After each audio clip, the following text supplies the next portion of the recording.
30 days of feminist TikTok content turned my wife into someone I didn't recognize. But on day 31, she discovered the man she married was already gone. It started with something so small I almost missed it. We were loading the dishwasher after dinner, something we'd done together for 3 years without a single argument. I was rinsing plates while she arranged them in the rack. Normal Tuesday evening routine. "You know what's interesting?" she said, holding up a wine glass. "I always end up doing the detailed work while you just rinse and hand things over." I paused. "Want to switch?" "That's not the point." She set the glass down harder than necessary. "It's about the mental load. The invisible labor." Mental load. Invisible labor. These weren't phrases she'd ever used before. Something had shifted in her vocabulary, and I could trace it back to about a week ago when she'd started spending hours scrolling through her phone, earbuds in, completely absorbed. "Okay," I said, genuinely curious. "What would you prefer?" "I shouldn't have to prefer anything. You should just see it." This was new territory. In 3 years of marriage, we'd never had a conversation that felt like I was being tested on material I hadn't studied. I finished rinsing the last plate and handed it to her. "I see you doing detailed work because you're better at organizing the dishwasher than I am. I see me rinsing because I'm faster at it." I thought we were being efficient. She loaded the plate with deliberate precision. Efficiency isn't the point when it reinforces traditional gender roles. Traditional gender roles. Another new addition to her vocabulary. That night, she stayed up until almost midnight, phone glowing in the dark bedroom. I could hear the short, repeating audio clips that meant TikTok. When I asked if she was coming to bed, she just held up one finger. "Just one more video." The next morning, she was different. Not dramatically, but enough that I noticed. She questioned why I always drove when we went out together. She asked why I handled the bills when she was perfectly capable. She wondered aloud why she always remembered her sister's birthday, but I needed reminding about my own family's dates.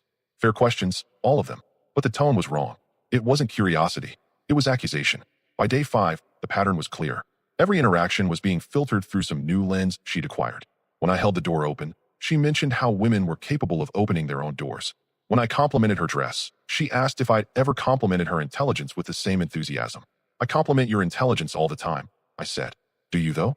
Or do you just agree with me?" I started paying attention to what she was consuming online. The algorithm had pulled her deep into content about female empowerment, toxic masculinity, and relationship dynamics. Hours every day. The creators all seemed to be speaking directly to her situation, validating feelings she hadn't even known she had. "You realize these videos are designed to make you angry, right?" I said one evening as she emerged from another 2-hour scroll session. She looked at me like I'd just proven their point. There it is. Dismissing women's concerns as just emotion. I'm not dismissing anything. I'm saying social media algorithms profit from keeping you engaged, and anger is the most engaging emotion. "So you're saying I'm too stupid to think for myself?" This was the new dynamic. Every conversation was a potential trap. Every comment I made was evidence of some deeper problem with my character. She'd found a framework that explained every small frustration in our relationship, and that framework had a very clear villain. The breaking point came on day 12. I'd worked late and came home to find her in the kitchen, phone propped against the fruit bowl, filming herself. "And that's exactly what I mean about weaponized incompetence," she was saying to the camera. "He'll do the dishes, but he'll do them wrong so that I have to redo them. It's manipulation." I'd never done the dishes wrong intentionally in my life. But according to her video, my genuine mistakes were actually calculated moves to avoid housework. "We need to talk," I said once she'd finished recording. She looked up from her phone, already defensive. "About what?" "About the fact that you just told the internet I manipulate you through weaponized incompetence." "Do you deny it?" "Yes, I deny it completely." She showed me her phone. The video had 37 comments, all from women sharing their own stories of similar manipulation. The validation was instant and overwhelming. "Look at this," she said, scrolling through the responses. "I'm not crazy. This is a real thing. I never said you were crazy, but you're describing behavior that isn't happening. Maybe you don't realize you're doing it. Or maybe you're looking for problems that don't exist." The conversation ended there. She went back to her phone, and I went to bed alone. By day 15, she'd found her community. A group of women who'd all discovered the same content, all going through similar realizations about their relationships. They messaged constantly, sharing screenshots of conversations with their partners, analyzing every word for hidden meaning. I watched my wife disappear into this new identity. The woman who used to laugh at my jokes now scrutinized them for signs of condescension. The woman who used to appreciate my help now interpreted it as a threat to her independence. The saddest part was watching her lose herself in trying to become someone else's idea of empowered. She traded her own judgment for the approval of strangers on the internet. But I wasn't about to lose myself in the process. 3 weeks in, I made a decision. I wouldn't argue with the algorithm. I wouldn't compete with the validation she was getting online. I wouldn't try to convince her that our relationship was healthier than her new framework suggested. Instead, I'd let her follow this path to its logical conclusion. Because I knew something she didn't yet understand. The internet might tell you who you should be, but it can't tell you who you actually are. And when the performance ended, when the cameras stopped rolling and the comments stopped coming, she'd have to face the real consequences of treating her husband like the enemy. That's when she'd discover I was already gone. Week 4 brought a new level of absurdity. She'd graduated from questioning our dishwasher routine to analyzing every aspect of our life through her newly acquired feminist lens. Everything was problematic. Everything was evidence of patriarchal oppression. I came home from work to find her waiting in the living room, phone in hand, ready to document our interaction. "How was your day?" I asked, hanging up my jacket. "Interesting that you hung your jacket right there," she said, filming. "Right where I have to see it every time I walk through the room." I stared at the coat hook. The same coat hook I'd used for 3 years. The same coat hook she'd never mentioned before. "Where would you prefer I hang it?" It's not about where I prefer. It's about how men assume public spaces belong to them. Public spaces. We were talking about our own living room. "This is our home," I said. "Not public space." She held up the phone. "See?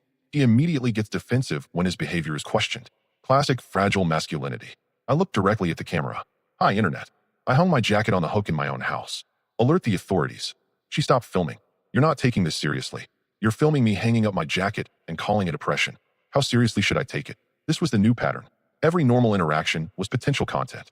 Every mundane moment was evidence of some deeper systemic problem. She'd found a way to be perpetually offended by the ordinary reality of living with another human being. The grocery shopping incident was peak absurdity. I'd offered to carry the heavy bags, something I'd done automatically for years. She documented this too, explaining to her followers how men use physical strength to remind women of their dependence. "I can carry my own bags," she announced loudly enough for other shoppers to hear. "I know you can," I said, adjusting my grip on the cases of water. I was being helpful, or reinforcing gender stereotypes. I set the bags down in the parking lot. "You carry them then." She stared at me like I'd just suggested she carry them on her head. The bags were heavy. I'd been carrying them because they were heavy, not because she was helpless. "That's not the point," she said. "What is the point?" "The point is that you should want to examine these patterns." I picked up the bags and loaded them into the car. I examined them. I concluded that I carry heavy things because I'm stronger, not because I think you're inferior. That night, she made a video about the grocery store confrontation. According to her narrative, I'd used my physical strength to humiliate her in public. The comments were full of women sharing similar stories of male intimidation through helpful behavior. I watched from the kitchen as she read the responses, nodding along with each validation. She'd found her tribe, and they were all convinced that common courtesy was actually psychological warfare. "You know what's funny?" I said, joining her on the couch. "A month ago, if I hadn't offered to carry those bags, you would have been annoyed." "That's internalized misogyny," she replied without looking up from her phone. Internalized misogyny. The perfect answer to any contradiction. If she disagreed with her past self, it was internalized misogyny. If she disagreed with other women, it was internalized misogyny. If she disagreed with anything that didn't fit the narrative, it was internalized misogyny. The framework was bulletproof because it was unfalsifiable. Week 5 brought the rules. Actual written rules that she developed after consulting with her online community. They were posted on the refrigerator like a dormitory code of conduct. No opening doors for me unless I specifically ask. No carrying things for me unless I specifically ask. No making decisions that affect both of us without consulting me first. No assuming I want help with anything. I read through the list twice. "These are all things you use to appreciate." "I'm decolonizing my expectations," she said, using another phrase that had appeared in her vocabulary recently. "Decolonizing? We're married. We're on the same team. Are we? Or are you just comfortable with the power dynamic?" I looked around our kitchen. At the coffee maker I programmed to start automatically, so she could have coffee ready when she woke up. At the meal planning calendar we'd created together. At the photos of our vacations, our friends, our life. "What power dynamic?" I asked. She gestured vaguely at everything. "This whole setup benefits you more than me." "How?" "You get to be the default decision maker. I get to be the helper. I'm not the default decision maker. We decide things together. Do we? Or do you just let me think we do?" This was the trap. Every collaborative decision we'd ever made was reframed as my manipulation. Every time she'd agreed with me was evidence that I'd somehow coerced her. Every happy moment in our relationship was actually me getting my way at her expense. The algorithm had given her a story that explained everything. And in that story, I was the villain. But I wasn't going to play the villain in someone else's performance. "You know what?" I said, taking the rules down from the refrigerator. "You're right. I have been making too many decisions for both of us." She looked surprised. Really? Starting tomorrow, you handle everything. All the decisions. All the planning. All the responsibility." "That's not what I meant." "Sure it is.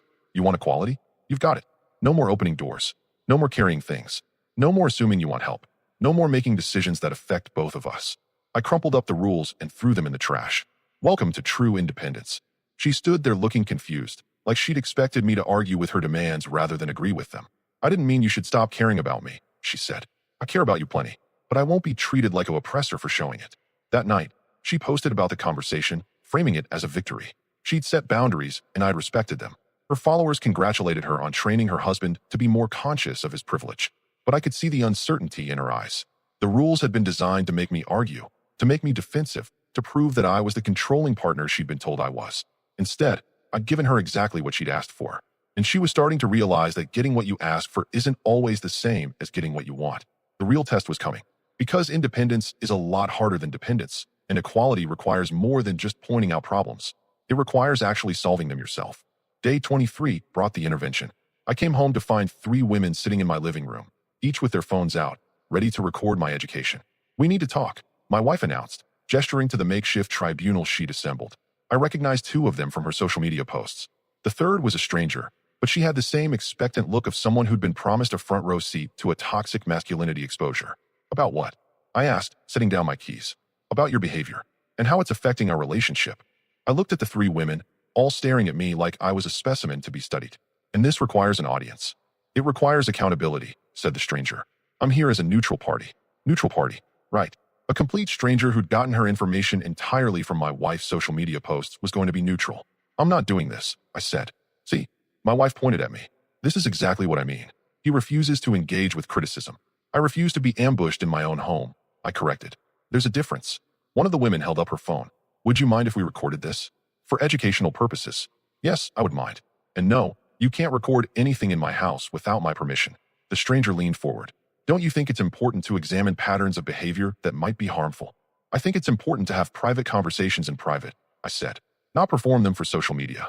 My wife stood up. This is what I'm talking about. He's controlling the narrative by refusing to participate. I'm not controlling anything. I'm protecting my privacy. Privacy is a privilege, the stranger said, and privilege needs to be examined. I almost laughed. Privacy is a right, and I'm exercising it. The 3 women exchanged glances. This wasn't going according to their script. They'd expected me to either submit to their interrogation or lose my temper and prove their point about toxic masculinity. You know what your problem is? I said to my wife. You've replaced thinking with performing. You don't want to solve problems. You want to document them. That's dismissive, said one of the women. That's accurate, I replied. When did you last have a conversation with me that wasn't potential content for your followers? My wife looked uncomfortable. That's not what this is about. This is exactly what this is about. You've turned our relationship into a social media case study. I walked to the door and held it open. Ladies, this has been educational, but the show is over. The stranger stood up. We're trying to help you become a better partner. I didn't ask for help, and I don't need strangers analyzing my marriage. We're not strangers, my wife said. They're my friends. They're your online audience. I corrected. There's a difference. The women filed out, phone still recording until the last moment. I closed the door and turned to face my wife. That was humiliating, she said. For who? For me. You made me look bad in front of my friends. I made you look bad. You invited strangers to our home to interrogate me without my consent. They're not strangers. They're part of my support system. Your support system for what? Leaving me. She didn't answer immediately. The silence stretched between us like a chasm. Maybe, she said finally. There it was. The truth she'd been dancing around for weeks. The intervention hadn't been about improving our relationship. It had been about building a case for ending it. Then why haven't you? I asked. Because I'm trying to save us. By ambushing me with your online friends? By making you see how your behavior affects me. I sat down on the couch. You want to know how behavior affects people? Let me tell you how your behavior has affected me. She crossed her arms, ready for another performance. 3 weeks ago, you were my wife. Now you're a content creator who happens to live in my house. You don't talk to me anymore. You interrogate me. You don't share experiences with me. You document them for strangers. I'm finding my voice, she said. You're losing yourself. And you're losing us. Maybe this wasn't as good as I thought it was. I nodded. Maybe you're right. That caught her off guard. She'd expected me to fight for us, to argue that we were fine, to prove that I was the problem by refusing to accept her new reality. You're not going to defend our relationship? She asked. I'm not going to defend our relationship to people who've already decided it's toxic, including you. So you're giving up? I'm accepting reality. You've spent 3 weeks telling me everything that's wrong with me, with us, with our life together. You've documented every complaint for an audience of strangers. You've invited people into our home to confront me about behaviors you've interpreted as oppressive. I stood up. You want to know what's oppressive? Having someone you love treat you like a project to be fixed. I never said you were a project. You didn't have to. Your entire online presence is about fixing me, changing me, educating me. When did I become the enemy? She was quiet for a long moment. You're not the enemy. Then why are you treating me like one? Because the algorithm, because the content, because everyone says. Everyone says what? She looked lost. Everyone says that if you're not uncomfortable, you're not growing. And you think the only way to grow is to be miserable? I think the only way to grow is to question everything, including whether you want to be married to me. Another long silence. Maybe especially that, she said. I walked toward the bedroom. Well, when you figure out the answer to that question, let me know. But I won't be part of any more interventions. Where are you going? To pack a bag. I'm staying at my brother's place tonight. You're leaving? I'm giving you space to figure out who you want to be. Without an audience. That's not what I want. Then what do you want? She stood there, phone in her hand, ready to document this moment too. But for the first time in weeks, she didn't raise it. She just looked at me like she was seeing me for the first time in a month. I don't know, she said quietly. When you do know, call me. But I won't be performed for anymore. I packed a bag while she sat on the bed, watching silently. No phone, no camera, no audience. Just a woman who'd spent so much time trying to become someone else that she'd forgotten who she actually was. And a man who'd realized that love without respect isn't love at all. It's just an elaborate performance with a very unhappy ending. 3 days at my brother's place gave me clarity I hadn't had in weeks. Away from the constant documentation and analysis, I could think clearly about what had happened to my marriage and what I needed to do about it. She called on the second day. When are you coming home? When you're ready to have a real conversation, not a performance. I miss you, she said, and for a moment she sounded like the woman I'd married. I miss you too, but I don't miss being treated like a villain in your social media story. It's not like that. It's exactly like that. Every interaction we have ends up online. Every conversation becomes content. She was quiet for a moment. Maybe we could start over. Starting over means stopping the performance. No phones, no recording, no posting about our private conversations. I can't just stop sharing my experiences. You can stop sharing our experiences without my consent. The call ended without resolution, but something had shifted. She'd called me, not the other way around. The intervention had backfired.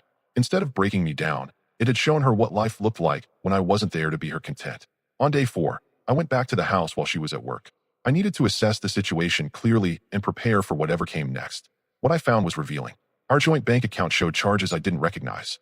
Ring lights, professional microphone equipment, a subscription to some content creation platform. She wasn't just consuming this content anymore. She was investing in becoming a creator herself. I found notebooks filled with content ideas, most of them centered around my journey with a toxic partner. Video scripts describing conversations we'd never had. Post drafts that exaggerated every minor disagreement into evidence of emotional abuse. The woman I'd married was becoming a fiction writer, and I was her main character. The problem was that her version of me bore no resemblance to reality. I photographed everything, not for social media, but for documentation. If this was heading toward divorce, I wanted evidence of what had really happened versus what she was claiming online. Then I did something I'd never done before. I opened her laptop. Her browser history was a rabbit hole of feminist content, dating advice for women leaving toxic relationships, and articles about financial independence after divorce.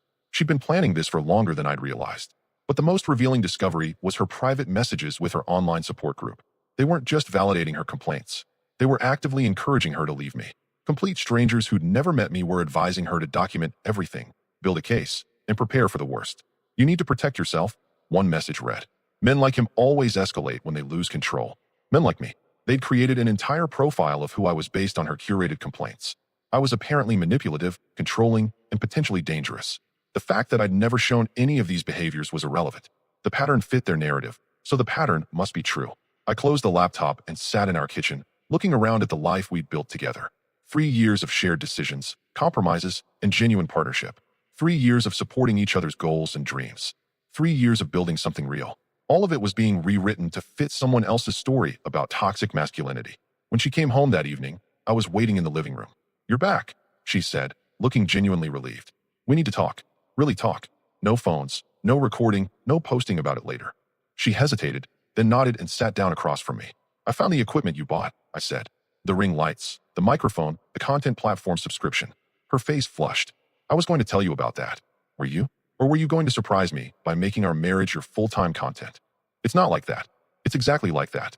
You've turned me into a character in your story, and not a very flattering character." She didn't deny it. "I also saw your browser history," I continued. "The articles about leaving toxic relationships, the financial independence guides, the divorce preparation checklists. You went through my computer? You went through our marriage and turned it into content for strangers.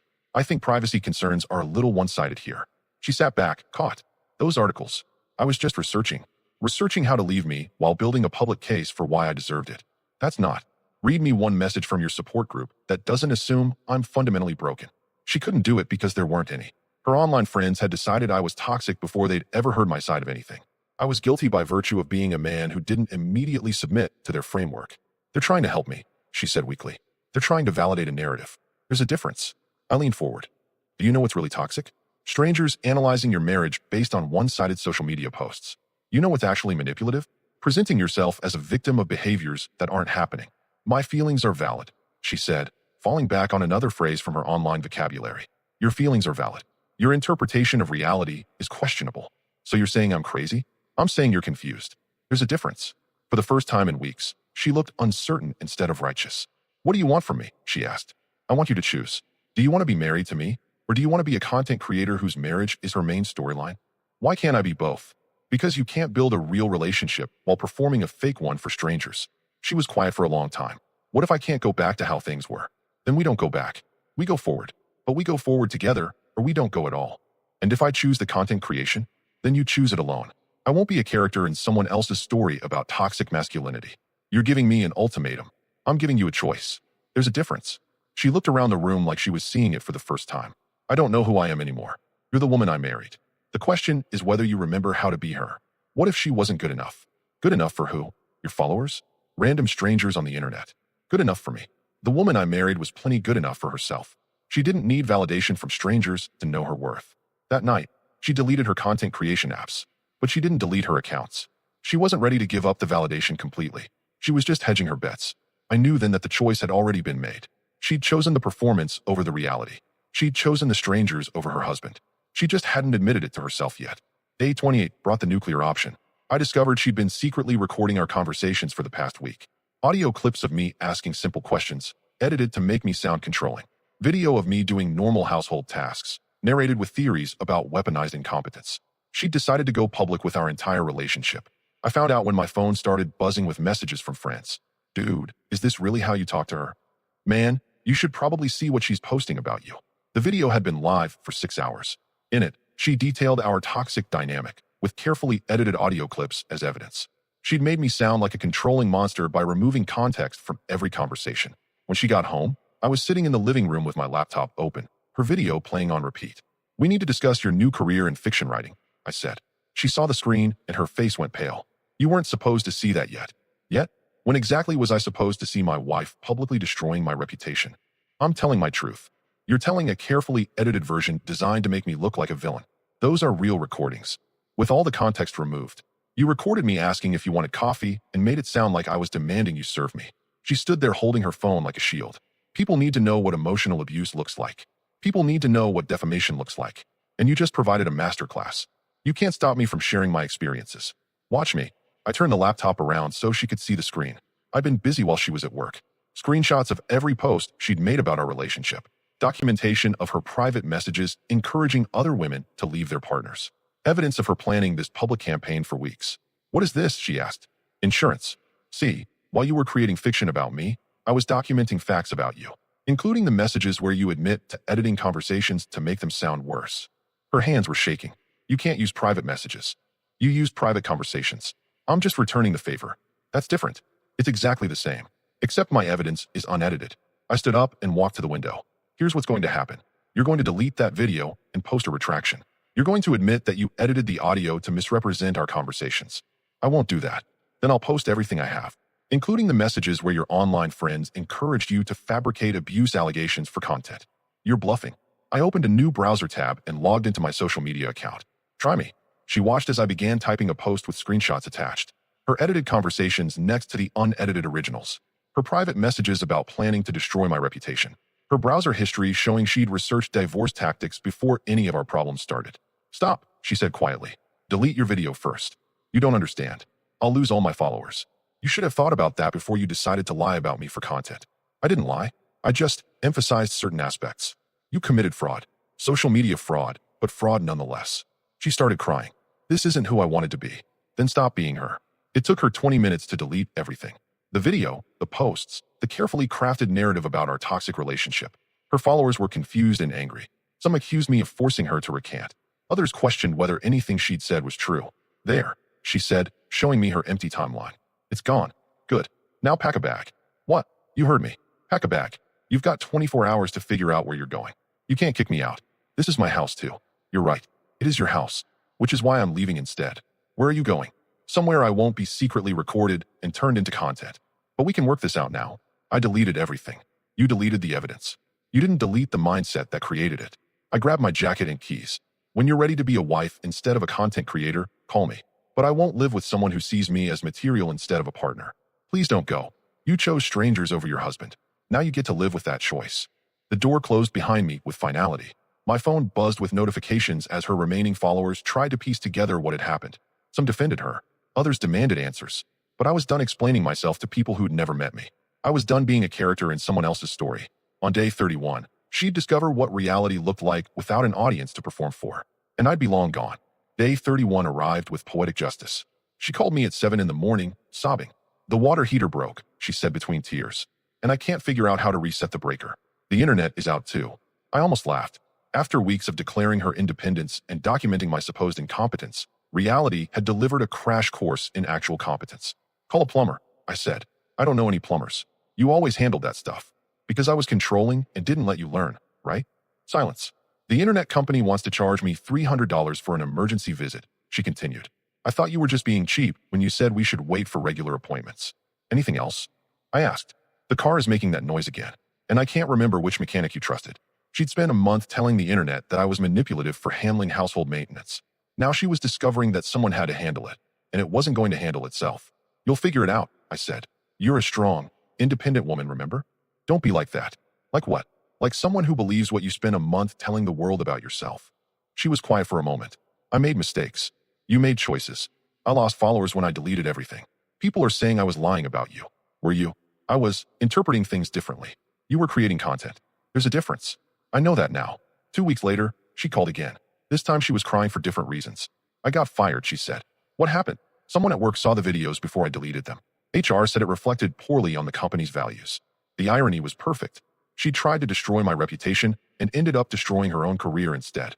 I'm sorry to hear that, I said, and I meant it. No, you're not. I am. I never wanted you to hurt yourself trying to hurt me. I don't know what to do. I can't afford the house payments alone. Sell the house. That's our house. No, that's a house where I used to live with someone who secretly recorded me for social media content. I said I was sorry. Being sorry doesn't undo the damage. So that's it. 3 years of marriage and you're just done. 3 years of marriage and 30 days of public humiliation. You chose which one mattered more. She tried a different approach. What if I got therapy? What if I proved I could change? Change for who? Me? Your followers? The next guy? For myself. Then do it for yourself. Not to win me back. But I love you. You love the validation more. And when you had to choose, you chose the validation. That's not fair. Fair? You recorded private conversations and edited them to make me sound abusive. You invited strangers to our home to interrogate me. You built an entire online presence around destroying my character. I was confused. You were performing. And when the performance ended, you expected the audience to disappear and everything to go back to normal. But it didn't work that way. No, it didn't. 6 months later, I heard she'd moved back in with her parents. The house had sold, but after the divorce settlement and legal fees, there wasn't much left. Her social media accounts were mostly dormant. The followers had moved on to the next drama. She learned what every performer eventually learns. The audience is fickle and the stage is temporary. I learned something too. Self-respect isn't negotiable. Love without respect is just emotional manipulation with better marketing. The woman I married had disappeared into an algorithm designed to monetize outrage. She traded our real relationship for a performance that generated clicks, views, and validation from strangers. When the performance ended, there was nothing left. No marriage, no career, no followers, no content. Just a woman who'd forgotten who she was in trying to become who the internet told her to be. I rebuilt my life without an audience. No cameras, no documentation, no need to perform my happiness for strangers. Just the quiet satisfaction of knowing that I'd refused to be a villain in someone else's story. Some battles aren't worth fighting. Some relationships aren't worth saving. And some people aren't ready to choose reality over performance. On day 31, she faced reality. But by then, I was already living in it. Without her. Our story has come to an end. If you've made it this far, how about subscribing to our channel? It helps us immensely. I've selected 2 other videos for you that I'm sure you'll enjoy. Feel free to click on them. I'll be waiting for you in the next story. See you soon.